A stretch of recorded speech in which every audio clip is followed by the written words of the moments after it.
What is up, Rookie Moves Nation? Oh, what? Let me do it. Welcome back to the Rookie Moves podcast, where we turn rookie moves into winning strategies. Let's get it started. Okay, so The primary way that information was passed on through generations was not only through storytelling, but it was like epic poetry.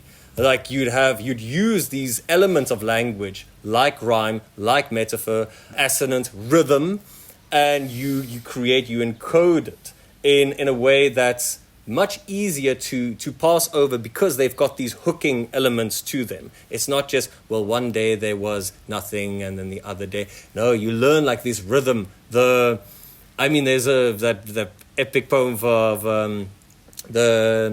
not the Iliad and Odyssey in Norse mythology. It's your people too. You should be able to. No clue which one you're talking about. You know The epic, the Snorri Sturluson. He wrote this all down. What is? Okay, I'll get back to it. But anyway, it's this. We'll throw up a picture of the poem right here. Yeah, This it's an epic poem, but it conveys, and within it, it's not only like information about the world, but it's also the morals and the values of a society that's encoded in them. And the shape that it takes is not only like words, but they are stories. That's what makes like myths. Yeah, exactly. They're not just stories and entertainment.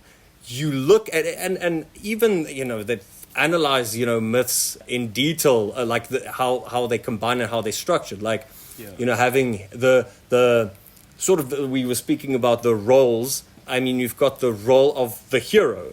And the hero goes on an epic journey. It's like fables. In some sense, myths may be on like a grander scale, but you've encoded values into these stories, and it's not like you tell your kid, well, listen, you must not lie. You tell them these stories because they become deeply embedded in your mind because the psyche is so sensitive to narrative, and it's such fundamental, deeply ingrained organizing mechanism. Right. And you kind of like relate as well. You can relate to, you kind of become in that character, in that myth. That's how you learn these values so well. It's the same in business with marketing. When you see someone that looks like you up on stage doing what you want to do, it's inspires or the person you want to be, like Michael Jordan, Exactly, and that makes you feel that connection, which makes you more likely to, if it's either follow the values, learn certain skills, buy certain products. It's the same. It's all really connected. Like, you kind of feel like you are that character, and you can become like that character. You can become the hero that kills Jormungandr or whatever. You know what I mean? Like, it's really just you feel like that could be you. And if I learn these values, if I be like this person, I can be right. Yeah. Right. Yeah. Because you're told what you should be or what you're supposed to be through society, your parents, Netflix. And so a story allows you to just jump into a different moment of not even time. It doesn't even have to have happened. Exactly. Just jump into a different reality in a linear, structured way with logic. Because the thing about stories and narratives is that they flow. There's like different events, and at any point, you might relate to one part more than another, but you can just slot into this narrative and relate to this character. Exactly. And the ultimate goal being you can learn through like just abstractly thinking. You don't have to experience it yourself. And like stories are so, like, just for example, like with the Netflix thing, like Yeah. I'm currently watching a show called Yellowstone. I don't know if you know it. It's about this guy. He's an American guy who's trying to preserve his ranch in common times to like kind of preserve that history.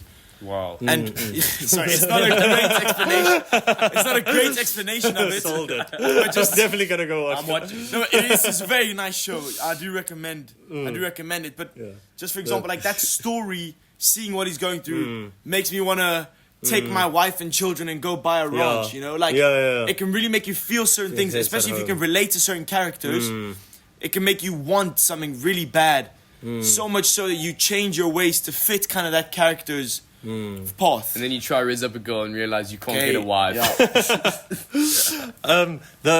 Firstly, I remember it's called the Edda. So it's the prose Edda and the poetic Edda. This Old Norse epic. epic. Then the other thing about like this storytelling and like if you want to link it to business and industries, it's also, I mean, that's the thing. Like if every business might create in some sense this idea of what is the hero, and you want to associate with the hero within the story of this company. Like either you want to be like the hero, or you are striving to be like them, and I mean, and every sort of company wants to tell like they've got an origin story, and there's actually a lot of similarities between them because. I mean, if you think about it, what's most of the time, like most successful either companies or businesses, what is their like origin? Where do they start off?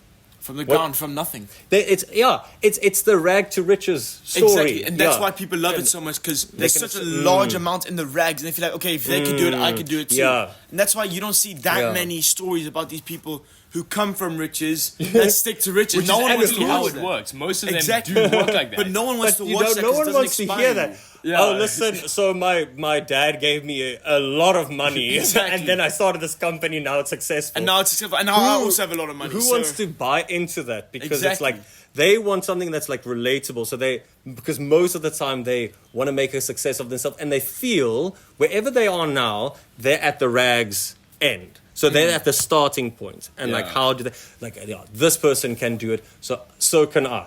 And then like, maybe now it's going to take a different turn, but what companies then, and it's interesting to see how it reflects sort of the zeitgeist, the dominant like ideas of the day. But like if you think of eco-friendly, or the whole strive for sustainability and let's say sustainability and an eco-friendly company. Yeah. Then you get, I mean, this is also persuasive, element, greenwashing, where the company has like on the surface level shows that they are part of their story is that they want to protect the earth and that they And that's what makes them unique, and that's why you should buy them. They recycle, because then you associate them with the good. They are moral. Exactly. If I work for this company, if I buy their products, in Exactly. return, I'm also good. And you don't mind paying that premium because you know that it's going to a good cause. And by paying that extra amount, I'm bettering the world. When really, it's just usually it's just a hero. facade. Yeah, you're the Exactly. hero. the I hero buy of this this person, so Exactly. therefore I am. I'm a more moral And it person. falls, exactly. It falls under like the one big narrative of sustainability, eco-friendliness, which everyone's marketing all the time, right? There's all these massive companies. I mean, for good reason, obviously. But it's the same as like all those TikTokers that like eat steaks on cutting boards and like have avo and eggs and all this like poppers Zin. People see a certain culture on social media. They think, oh, I actually want to be like him. This guy's Exactly. super jacked. So you'll just buy whatever product they want to use. And I don't know if Zin's done that on purpose, but you can see, just for example, like a little case study, but like Zin, the people that use Zin are a certain type of people, and like they've been able to push their product so much better by linking to This narrative. big characters. Most people that pop Zins, it's either usually related to people going to gym, and the people going to gym want to eat their steaks with eggs and avo Yeah, exactly. on a cutting board. So then the people think, okay, the person I like, he pops Zins and he eats steaks, egg, and cutting board. I need to do all three to become like him. Yeah, exactly. For example, and it's able to sell this product that is Zins by linking it to this person and that character. And you feel like you're missing out if you're not doing that. Like, Exactly. what's the missing? I'm not jacked yet, but And I it's want a to be piece jacked. of the puzzle. Oh, what's missing must be the Zin. Exactly. That's all I'm missing, and then I'll be huge. But it's not like that. It's just you sort of companies have a way of distorting reality into where you think that their product is the missing piece, is Exactly. the hero in the story. And you become part of a community as well. It's like, okay, we are the ones that pop Zins. We are together. And it's a bit like with this vaping thing. I don't know who it was. I remember you told me a story, but like vaping helps a lot of people actually be very social. Just Yeah. actually saying, how's it? How are you? Do you have a vape on you? Can I borrow it quickly? Like It's like creates a warm kinda- intro. Like people trust you because you like because you like them. You're also troublemakers vape. community. You're also addicted to the vape, so it's easier to connect, kind of. Yeah. So what would be a way of replacing that you've got the same interaction, but it's not mediated through some kind of object or thing. Exactly. But it is unfortunately true. Maybe, hey, you're drinking water. It's not the same thing. I also Exactly. love water. I also love, hey, see, yeah, we must hang out sometime. It's also knowing that you're both in this kind of same boat. You're both we're both addicted to this thing, so we can relate on that. And that's why a lot of people don't really want to get better. They're fine with being addicted. Yeah. Because it allows you to kind of connect with these people on another level. We're both going through the same struggle of being addicted. Yeah. So now we can be friends a lot easier and connect on other topics as well. It's also like, and there's this association with the kind of person. Let's say either it signals, because it's all also, yeah, it's a kind of signaling. It signifies something, and for a lot of people, it's probably something like, like smokers. Okay, so you bend the rules a little bit, so you're not the stuck up kind of person. So maybe there's a way of another way of like going about it. But it also links to trust, right? Yeah, so like, we are relatable. There is this kind of, if you don't tell anyone, I won't tell anyone. So you've got like an in. And it is an us. Yeah, it's a new... Exactly. Because you've got like, even in your identity, there's like multiple levels or layers where you place it. So there's like, you can either, if you identify as a smoker, then other people who smoke is part of an us. But let's say there's somebody from like a different country or a different, any background. Yeah. In other regards, they are them, But in this, so it has this linking sort of mechanism to it. And maybe something like if you look at advertising or marketing, it utilizes ways in which people find their identity, either like gamers or you you play particular sports. So maybe if they try and leverage that in some sense. It's interesting, like how every other factor that you would normally take into account about a person can melt away when you see one trait about them. Like for example, if I see a random, it's like, say it's 10 p.m., it's nighttime, I see a random person just like slowly walking in the street, I'm gonna be like a bit more nervous, right? But if it's someone jogging, I can see like, he's wearing like nice jogging clothes. He's like fully in it. For some reason, like that just like melts all these other preconceived notions away. And I think, oh wow, this guy's a true hustler, grinder, like running at 10 p.m. It flips the whole narrative. Just that one element of like, I can relate to this guy. I know when he's going at a fast pace. If he was slowly walking, why are you walking? Yeah. Running, I can get. Exactly. No, exactly. And like it associates as well, like, okay, so hustlers jog.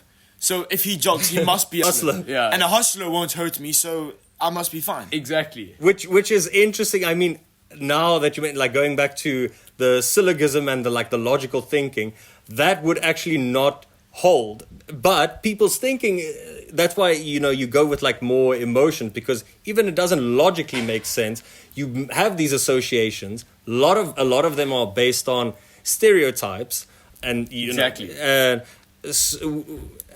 maybe some of them have some foundation of truth. But if you just make certain assumptions, you often just roll with it. There's a certain bias. Yeah. To challenge a bias takes a lot of effort, because then you need to go through this long list of process. Wait a minute. If this guy's jogging, that doesn't necessarily mean because for the following reasons, he might just be into exercise. He might be into that. Could be a serial killer, but just likes to jog. Could be a serial killer.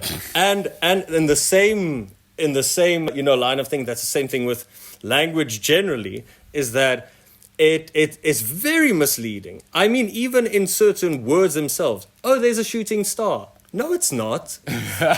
We call it a shooting star, but it's not. If it was a shooting star, the Earth would be completely obliterated. It's not a shooting star. Oh, look at that sunrise. The sun isn't rising. The Earth is rotating. Exactly. But you don't even because it's so naturalized, and it's even encoded in the word. But once it's like you just empirical. Yeah, but once you just stop for a moment and wait a minute, you can figure it out. But most of the time, it's because it's quick communication. It's efficient. We know exactly what it's saying. And everyone does it. It's And like everyone, when the sun rises, says, "Oh, okay, that's the sunrise." No one says, "Oh, that's the Earth rotate turn." like Yeah, 30 degrees. exactly. The tide coming in. The tide is not coming in. The Earth is also rotating into the water. You know, so I mean, maybe lately off the fly, you know, thinking of like ways language can mislead you. Yeah. Like with Yeah, cigarettes. The whole cigarette advertising campaign that everyone likes to teach in history, right? Like how doctors, they try and like give it this like terrible product some credibility by saying, oh, doctors recommend this. You know, actually, like just with this whole thing of like someone having one trait that just allows everything else to be distorted. I don't know if there's like a term for that, but like I would coin that like a hero trait.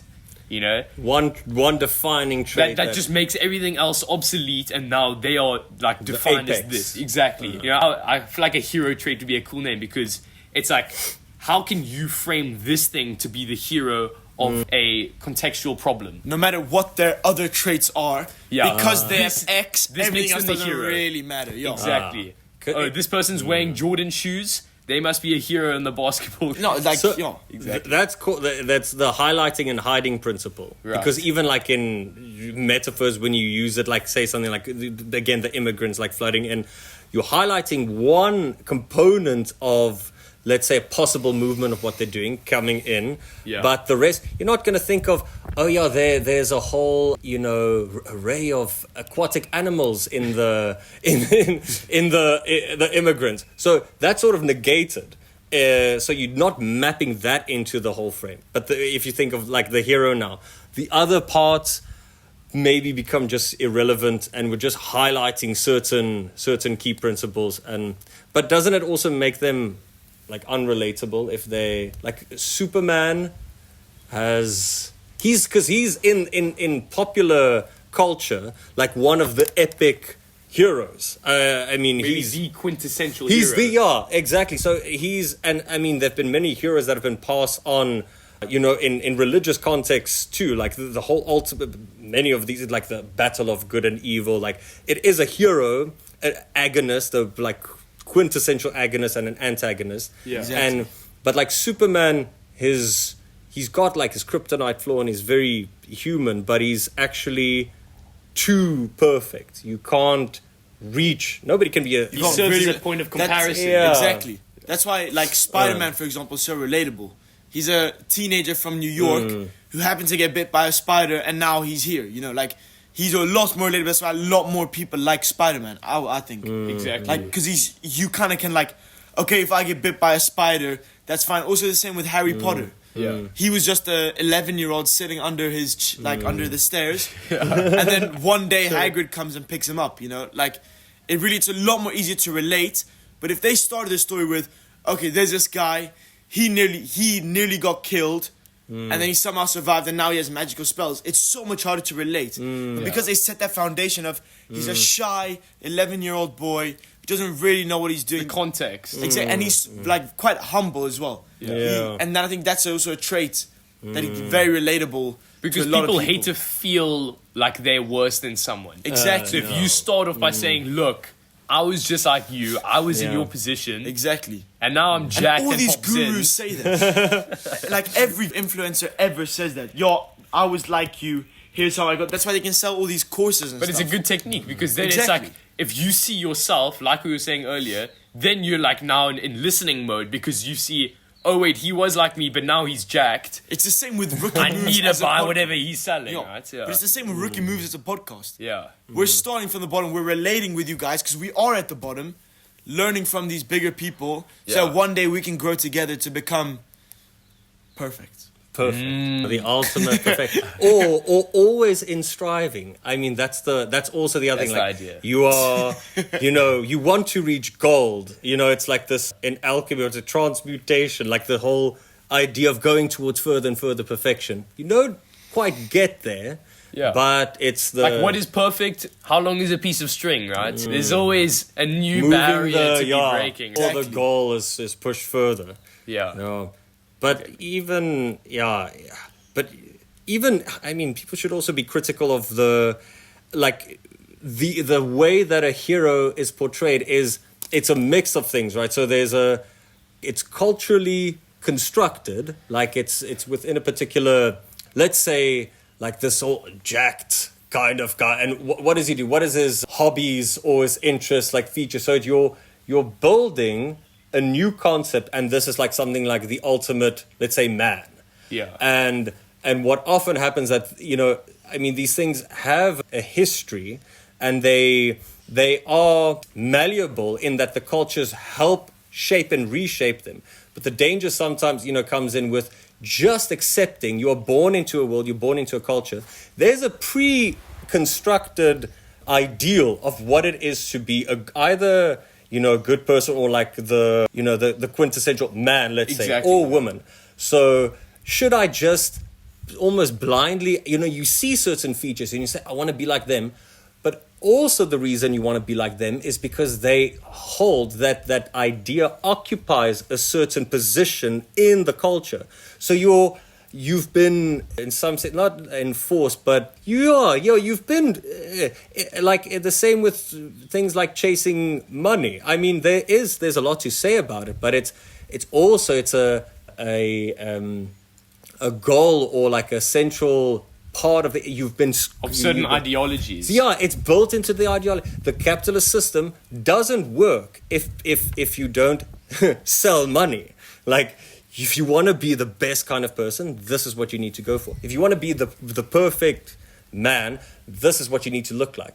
I mean, it's not to say it's bad. It's not in itself a value critique of saying like in Western culture we're completely off. But you do need to sit and say, what is the consequences of it? Like, even telling, you know, men you can't cry, and you associate that with femininity. You can't do this. You can't be like that. You know, you need to have a family. Then it's like, okay, but what's the impact on that? The mental health of like young men that also are striving towards that ideal. Is it something that they should be going for, or should you sit back and think maybe we should either change this or reflect critically on it? So it's difficult to do that though, because people are constantly criticizing you and comparing you against that quintessential figure in your society's sort of main ideology or your friend group. I mean, that's why the people you hang out with are actually so impactful in terms of your life and what you define as normal, what you define as success, what you define as right. You sort of become the average of them, of your friend group. They say, you become the average of the 5 people you hang out with, right? And that is the people you hang out with and how their parents raised them. I mean, it is all sort of like coming together and synthesizing a new perception of the world. Exactly. And like when you're young, that's why a lot of parents tell you, oh yeah, don't hang out with them. Their parents are a bit shady. Because actually, it can... Exactly. And a lot of what you do is because of what your parents have done and what your parents have told you. Okay, that's okay. You can do that. No, that's not okay. You can't do that. A lot of that is based off how they were going. Like, that's why every parents as like a construct or just as characters in people's lives are so crucial. Especially in your early days. Those first experiences are so important, so impactful, because they really set that foundation of what's okay and what's not okay. Right. That's why a lot of these, like, let's say your parents are racist. If you're born with racist parents from the beginning, being racist becomes the normal. You kind of, it's ingrained in you. It's a bit like in our book we're reading right now, Hypnopedia. For example, like, you're told this from the moment you're born. So as soon as someone goes against that, you kind of other them. Like, they're not like you. Yeah. Look, they're over there. They don't agree with me, so we can't really connect. You become afraid of not being racist. Exactly. Because that you were taught that is like that normal. is normal. That's what you should be. You look up to your parents. That they're racist. Okay, that means I need to be as well. But it's the same with, like, if you want to cheat, you want to gamble. If your parents have these problems, you're way more likely to have them because that's what you're growing up with. That becomes the norm. So that's why if you do have those kinds of situations, the friends you hang out with are so much more important. Because then it has to be people that are good or whatever you deem as good. And that's why you always need to be open to changing and to learning, you know, and that's constantly difficult. being curious. Exactly. Like, you can't listen to what your parents teach you and take it like 100%. Like, you have to take everything with a grain of salt, because no one's actually right. There is no true definition of what right and wrong is or success. And I think it takes a lifetime to figure out what that is to you. And so that means you need to just get a wide array of different experiences and use that to define your world and ethics and success. And it's one thing to look at someone and say, I want to be like him because he's muscular, but it's not enough. You can't look at one person. It's too biased. You need the sources. And it's really difficult, I think, at this stage. I mean, there's been a lot said about, looking for values. I mean, historically, a lot of these questions about, what's the best person to be like? What are my values? What are my ideals? What am I striving for? Was provided by religion. And it was a long established structure that was transferred over so many generations. Basically from the moment that people could start describing the world. I mean, we said language was the foundation, but then the second step was almost like starting to personify the world. What is lightning? Oh, it must be, it's a divinity that's, in battle. There's Thor. Or a rainbow is the way of the gods to visit. So you start personifying these things, and then they give it enough time, different cultures morph them into these narratives, into these stories, based on their experiences. I mean, the stories themselves also changed over time, but there was a lineage. There was some way of people thinking, well, a good person is someone who doesn't just murder anyone. And then likely there was now it's taken for granted, but probably needed to be encoded in some kind of story. Exactly. And now if people, there's a lot to be said about, there's so many, dangers in fundamentalist religion, in the sense that you're not allowed to question any of the principles. And some of them you can point out and say, listen, I don't think that's right. I don't think that you can say, for example, that all women should be subservient to men. You can critique some of these principles, but it did give people a sense of purpose and some sense of value. And now, it's degraded a bit, and a lot of people who don't identify or don't follow a particular religion are, you have this immense responsibility on yourself to think, what is the kind of person that I want to be? Exactly. Who do I look up to? And then you've got the added layer of so much information, so many different people from all over the globe, because we're so highly connected. Then it's like this fatigue, almost this choice fatigue of where do I go? Then I think that's where then you find certain individuals who you see that they've got something going there. They become, in some sense, that's where you have a role model or a hero. Exactly. And they fill the void in some sense. Yeah, and exactly. If you don't have a religion or something to tell you what's right and what's wrong, you find your own ways of doing it through the people you look up to. And that's why I think it's so sad that we're losing this idea of storytelling. People aren't reading books anymore. Myths are sort of dying out. Because they came with values that have been literally hammered down for years and been altered to be suitable, to be what's socially right. So now that's kind of taking gone on a different form now. It's a different medium, storytelling. It still exists. It's essential for human understanding, storytelling. But now it's just little 5-second reels. Exactly. Brain rot. Yeah, it doesn't have that. If it's this 5 second, and it doesn't have this depth, exactly. The deep structure. It's it's like sugar. It's these little quick fixes, yummy, a little bit here, a little bit. Exactly. I mustn't do this, but they ideally do have ideals that are. It's the same way. This almost lexical field. They are bounded together in some grand narrative or some grand story that you can take and that you can live by. If it's just take a little bit here, take a little bit there, do they form some kind of coherence, or is it just scattered? And if it's scattered, how do you know what to apply when? Yeah.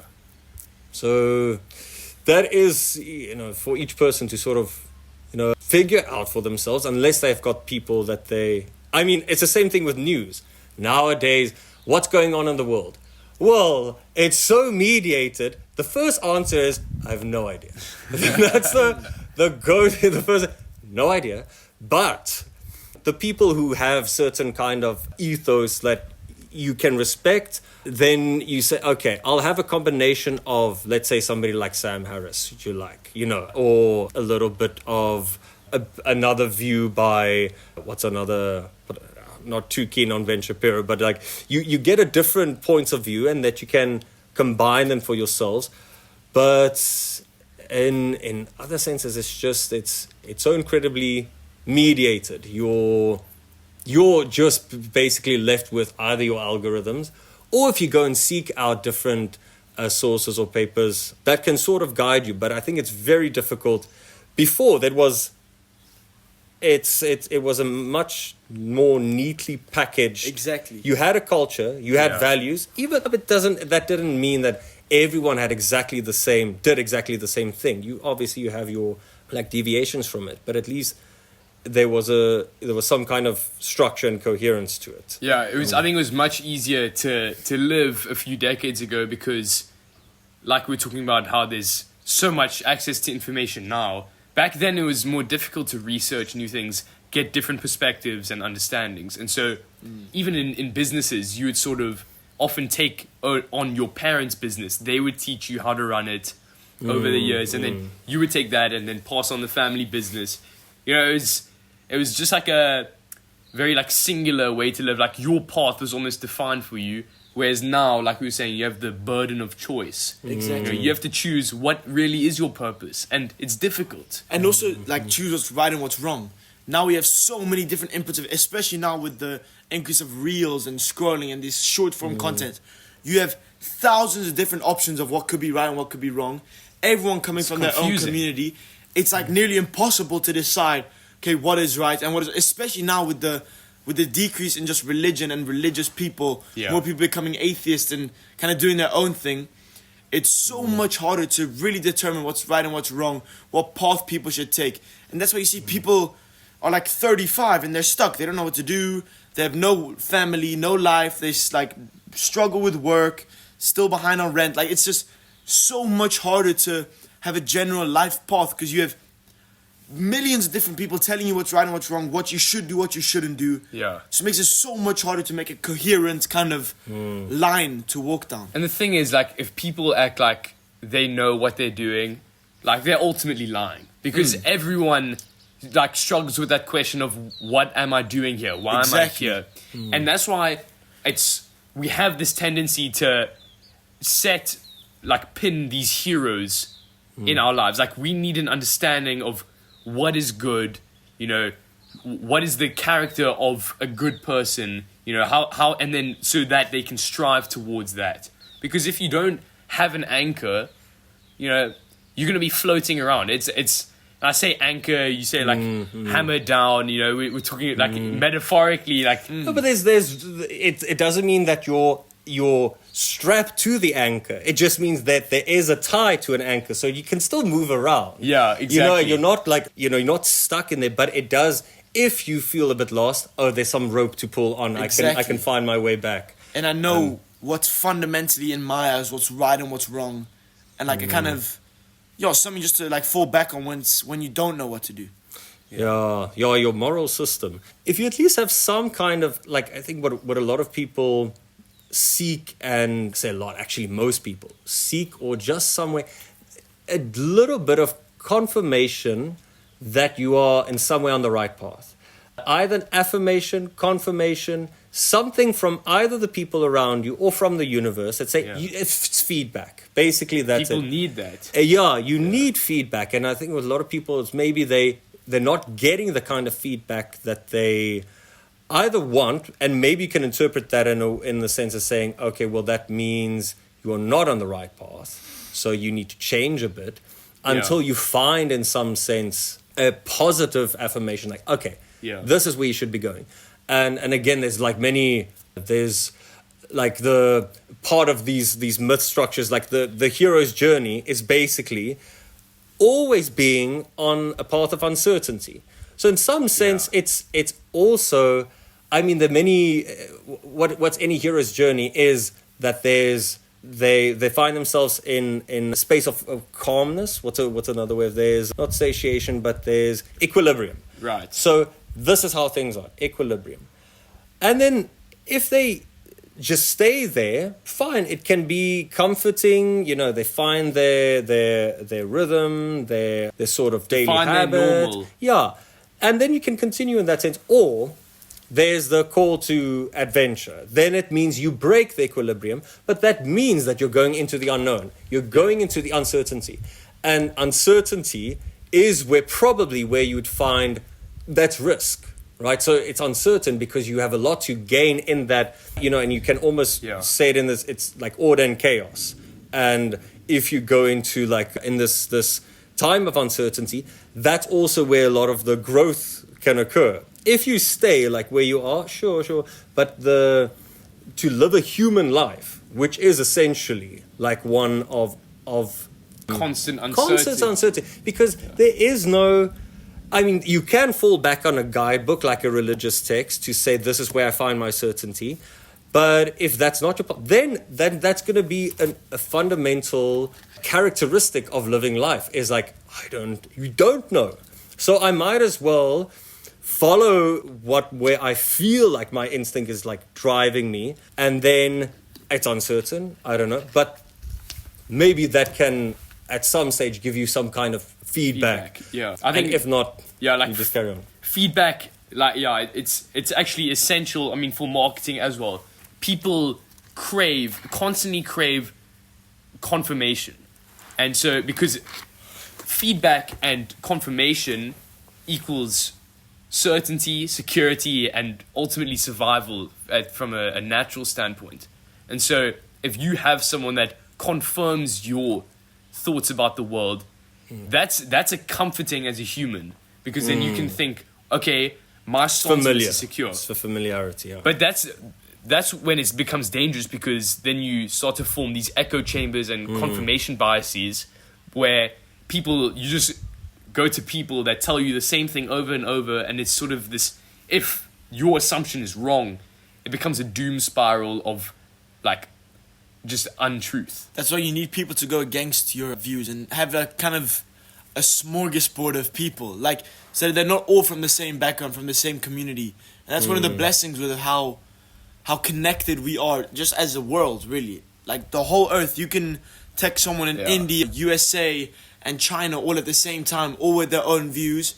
And that's why you also mustn't be afraid of people telling you, no, you're wrong. Exactly. This is because obviously take it with a grain of salt, but you could be wrong. And that's why you need these other... And you will be wrong, exactly. A lot of the time. You must expect to be wrong sometimes. But that's the key, is that you need to live life open to learning, because living life is being uncomfortable and being uncertain. That's the only way to truly be correct, I'd say, is that you need to be open to change, because there's so many assumptions that are just normal in society that are inevitably wrong, and that we will figure out are wrong. Even science. Science is constantly evolving. We used to think that, the Earth was the center of the universe until it was disproven. But, people... Who was it? Was it Galileo? Someone that said, no, actually, the Earth is rotating around the sun. He got, they tried to kill him or put him in prison or whatever, And people are quick to other those that have alternative opinions and understandings of the world. And sometimes those people are right. So, one thing you can say is that if you are 100% certain of something, then you are 100% wrong. Because you will always be wrong if you are that certain that something is true. If you think, because that feeling of certainty is comfort, and it's almost like a mini defense mechanism. Yeah. And that's we should start mini defense mechanism. You just wrote we should wrap up. No, sorry. Stop. Super nonchalant. Yeah. Final thoughts. So okay, how can we've gone different paths. The language one we sort of left in something we can We're a little dead end. later It's okay. we can add or write a little piece. Yeah, exactly. Yeah, language connectivity. So, it's one okay, of the, how can a viewer make sure that they are on the right path, seeking truth, and understanding the world more accurately, and be aware of the dangers of language? And how can they use their language to help them in their financial career as well? It's a tough question. giving ChatGPT. No, let me solve a problem. One. Yeah, exactly. How can they? What's the best way of navigating sort of the world that How do you they, seek truth? How do you seek truth? Look, that's as I think it's even in Harari's book. There's